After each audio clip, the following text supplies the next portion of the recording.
Yo yo yo, apa kabar sesama pecinta film? Kembali lagi dengan Ara yang akan mereview film jadul yang akan membuat kita bernostalgia dan wajib banget masuk dalam list film kita. 3 Maret 1969, Angkatan Laut Amerika Serikat mendirikan sekolah elit. Tujuannya mengajarkan seni pertempuran udara yang telah hilang dan memastikan bahwa segelintir orang yang lulus merupakan pilot pesawat tempur terbaik di dunia. Para pilot menyebutnya sebagai Top Gun. Penerbang Angkatan Laut AS, Letnan Pete Maverick Mitchell, dan perwira pencegat radar, Letnan muda Nick Gus Bradshaw, yang ditempatkan di Samudra Hindia dengan kapal USS Enterprise menerbangkan F-14A Tomcat. Radar menunjukkan satu pesawat asing yang langsung mau diajak by one sama Maeve. Tapi nggak jadi. Rekannya di pesawat lain hendak memastikan secara visual dengan mendekati target. Lah, ternyata ada dua pesawatnya berhadapan dengan dua pesawat jenis MiG-28. Cougar dan Maeve mengalami kesulitan karena silaunya sinar matahari. Meski begitu, Maeve berhasil mengunci salah satu pesawat dan membuatnya mundur. Berbanding terbalik dengan Cougar yang malah menjadi target sasaran rudal. Markas mewanti-wanti jangan ada yang mengawali tembakan. Dan dengan skill yang fantastis, Maverick memposisikan dirinya tepat di atas pesawat itu dan berhasil mengusirnya. Clear, MiG-1's bugged out. Waduh, Cougar masih shock karena menjadi target rudal MiG-28 tadi. Sehingga Maverick dengan sadar menentang perintah pusat untuk mendarat.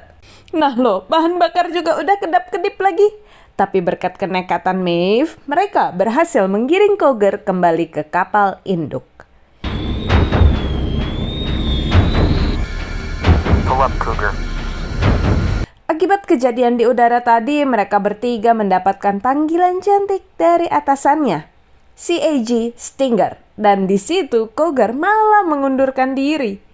Tak punya pilihan lain, Stinger mengirim si letnan penuh kasus, Maverick dan pencegat radarnya untuk mengikuti program elit Top Gun di Miramar.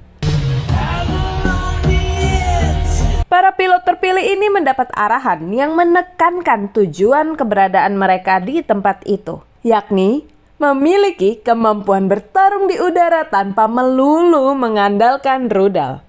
Mereka juga diperkenalkan dengan pilot pertama yang berhasil meraih medali Top Gun, sekaligus orang yang akan menjadi instruktur mereka. Sepeninggal para instruktur, para prajurit muda ini berseloroh bahwa nama mereka lah yang akan tertulis di sana, membuat suasana kelas auto pecah. Tepat sebelum pelatihan dimulai, Maeve ngedeketin wanita yang ditaksirnya. Dengan konyol ia menyanyi, tebar pesona. You never close. You're trying hard not to. Bahkan ngintilin cewek ini. Wah, seolah kebal dengan pesona sang pilot, si cewek melenggang begitu saja saat temannya datang. Hari pertama latihan pun dimulai. Iya, di sanalah kecengan Maeve semalam berada. Astrofisikawan kita ini kemudian tertarik pada Maeve saat tahu ia berhasil melakukan manuver terbalik dengan MiG-28. Wih. Pada latihan pertama, Maverick langsung unjuk gigi mengeluarkan skill terbang yang sanggup menyamai teknik sang instruktur, Letnan Jester. Tapi itu semua dilakukannya dengan melanggar SOP, yakni terbang dengan kecepatan tinggi di bawah 3.000 meter.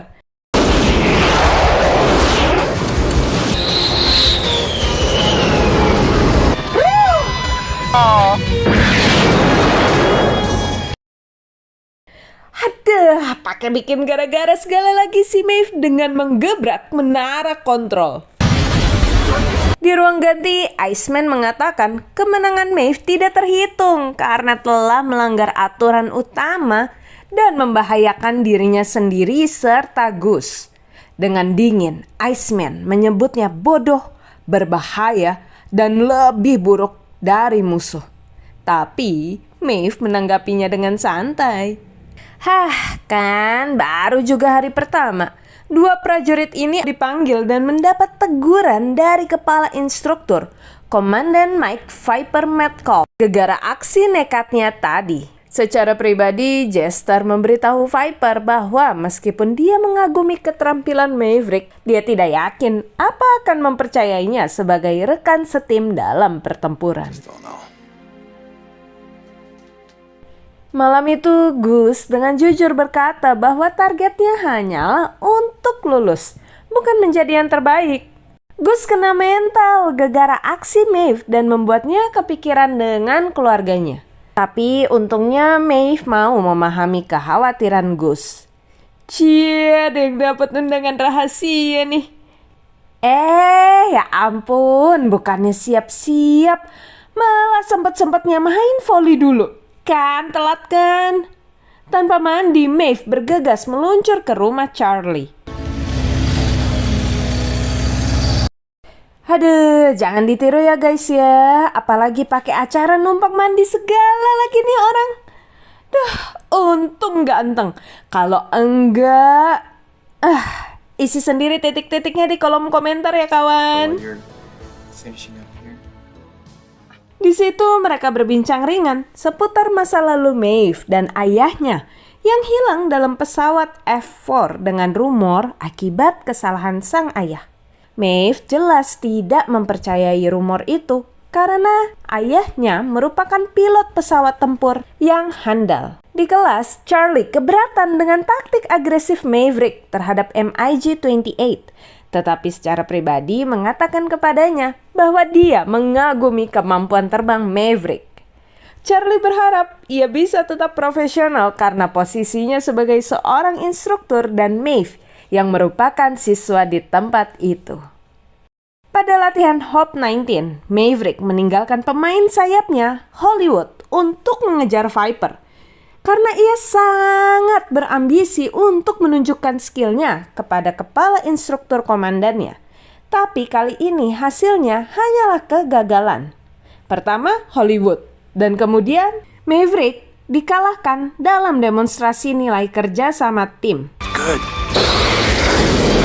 Still close. Stick with it. You're out of there. The department regrets to inform you that your sons are dead because they were. Jester bilang kalau penerbangannya sangat bagus, tapi ia mengkritik Maverick karena meninggalkan wingman-nya. Saingan Maverick, Letnan Tom Iceman Kaczynski, memuji skillnya, tapi kembali mengkritik sikap Maverick. Ia mempertanyakan berada di posisi manakah Maeve saat ini, kawan atau lawan. Maeve menyadari kesalahannya dan berjanji kepada Gus tidak akan mengulanginya lagi.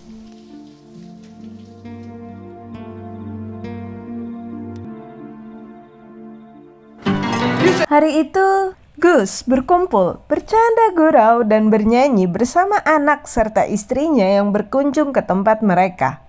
Maeve dan Charlie juga ikut meramaikan suasana. Keesokan paginya, skill mereka kembali diuji.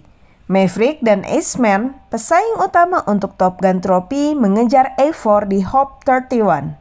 Saat Iceman kesulitan mengunci A4, Maverick menekannya untuk melepaskan diri agar ia dapat bergerak ke posisi menembak. Namun, F-14 Maverick terbang melewati jet tempur Iceman dan mengalami kebakaran pada kedua mesinnya, sehingga mengalami putaran datar yang tidak dapat dipulihkan. Maverick dan Gus segera melontarkan diri, tetapi Gus secara fatal menabrak kanopi pesawat yang terlepas itu. Naas, nyawa Gus tak terselamatkan. Ambisi Maverick untuk menang membuatnya kehilangan sahabat yang bahkan sudah seperti keluarga ini.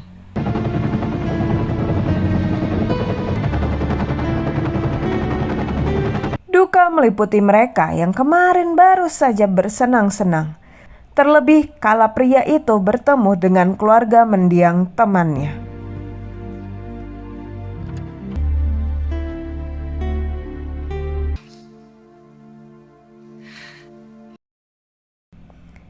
Dewan penyelidik membebaskan Maverick dari segala tuntutan. Tetapi pria yang terguncang ini merasa bersalah.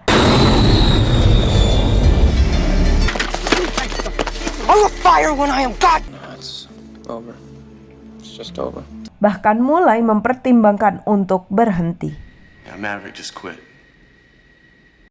Maeve kemudian meminta nasihat dari Viper yang terbang bersama ayah Maverick dalam pertempuran udara Perang Vietnam dan terbunuh. Berlawanan dengan laporan resmi yang menyalahkan Mitchell, Viper mengatakan bahwa ayah Maeve meninggal secara heroik.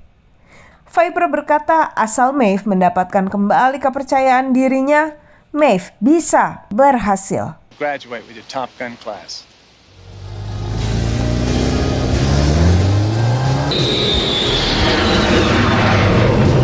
Akhirnya Maeve memilih untuk mengikuti upacara kelulusan dan memberikan selamat kepada Iceman yang memenangkan trofi Top Gun. Baru juga ngerayain, Iceman, Hollywood, dan Maverick menerima perintah untuk menghadapi situasi krisis dalam misi penyelamatan SS Layton, sebuah kapal komunikasi cacat yang hanyut ke perairan yang tidak bersahabat.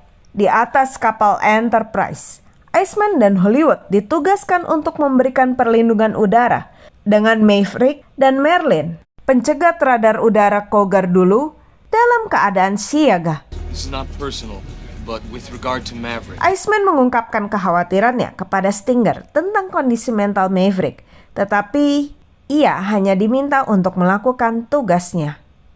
Iceman dan Hollywood terlibat dalam pertempuran udara dengan apa yang awalnya terlihat seperti 2 MiG, namun ternyata ada 6. Kondisi pun segera memanas setelah Hollywood ditembak jatuh. Maverick diacak-acak. Dia berputar-putar setelah bertemu dengan jet tempur lain, namun berhasil bangkit kembali. Dia berputar-putar setelah bertemu dengan jet tempur lain, namun berhasil bangkit kembali. Terguncang, dia berhenti, tapi kemudian kembali terlibat dan menembak jatuh 3 MiG. Got him. Here comes the shot. I got a good lock. Fire. Iceman menyusul menghancurkan MiG. Bingo! Dan 2 MiG yang tersisa memutuskan untuk mundur. Sekembalinya mereka ke Enterprise dengan penuh kemenangan, para pilot berbagi rasa hormat yang baru mereka temukan satu sama lain. Akhirnya Maeve mendapatkan rasa percaya dirinya kembali dan mampu melepaskan rasa bersalah akibat kepergian Gus. Maverick juga kemudian melemparkan tag nama Gus ke laut dan memilih untuk melanjutkan hidupnya serta tidak berlarut-larut dalam kesedihan. Mendapat keuntungan untuk memilih pilihan tugas apapun, Maverick malah memilih untuk kembali ke Top Gun sebagai instruktur. Charlie kembali menemuinya di sebuah bar di Miramar dan babak baru kehidupan Maverick pun dimulai. Dari film ini kembali kita diingatkan akan pentingnya sosok sahabat di dalam hidup kita, karena seorang sahabat menaruh kasih setiap waktu dan menjadi seorang saudara dalam kesukaran. Jadi mari kita buat kenangan yang berharga dengan sahabat kita, agar kita dapat belajar untuk memperlakukan sahabat kita dengan lebih baik lagi. Seperti Ara yang terus belajar dan akan menjadi semakin lebih baik lagi ke depannya dengan dukungan kalian semua para pecinta film. Terima kasih banyak buat kalian semua yang sudah menonton. Jangan lupa like, komen, dan subscribe. Dan kita akan bertemu lagi di next video. Salam pecinta film.